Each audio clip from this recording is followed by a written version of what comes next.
Hi everyone, Suzanne here. So, how are you? Pretty wild ride. Just keeps getting wilder, doesn't it? Um, yeah. The great good news is that my heart doesn't need a security belt, but sometimes the rest of me sure feels like it does. So, staying open to the heaviness,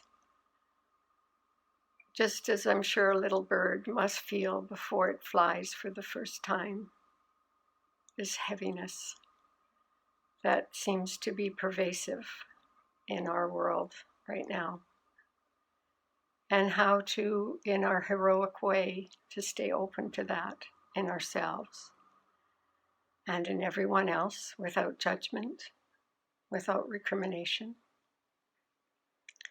So I thought today I would talk a little bit about failure, because strange as it may be, failing is maybe one of the greatest gifts we get from life, from God, from our own soul. I spoke with someone earlier, and pardon me, there's that frog again. She was lamenting, disappointed because she didn't advocate, she didn't speak up when she thought she should for this particular group. And she was really feeling like a failure. In her words, she said she froze. Well, this is a beautiful thing.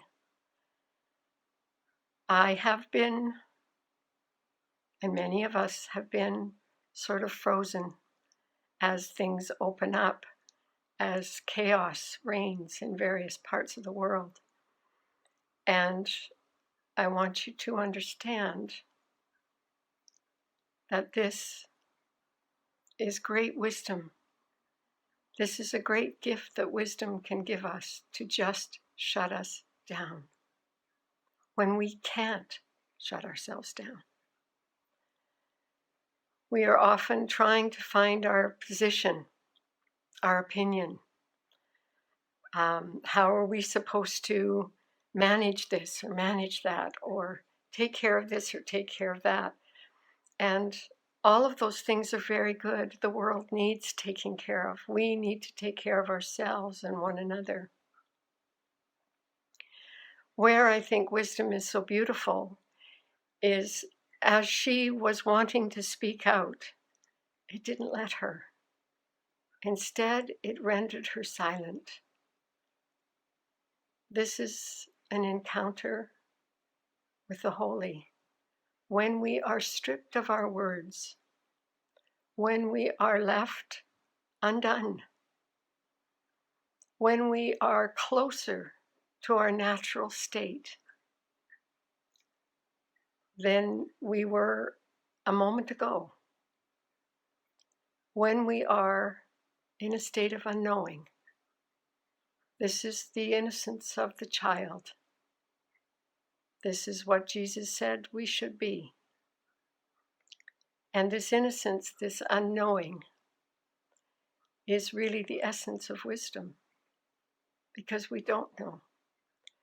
And we don't know how to act, and we don't know what to say, and we don't know what to do.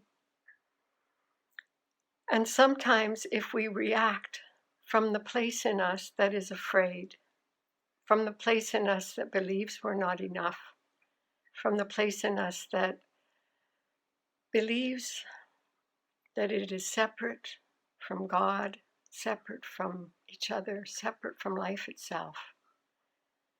From this fearful place, we launch a campaign. And this is not necessarily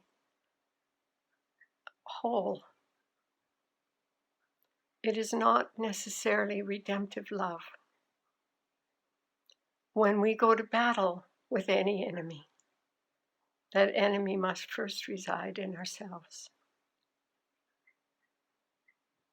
So wisdom, before we do anything, before we even know what we want, the wisdom of the heart asks us to do nothing. We need do nothing.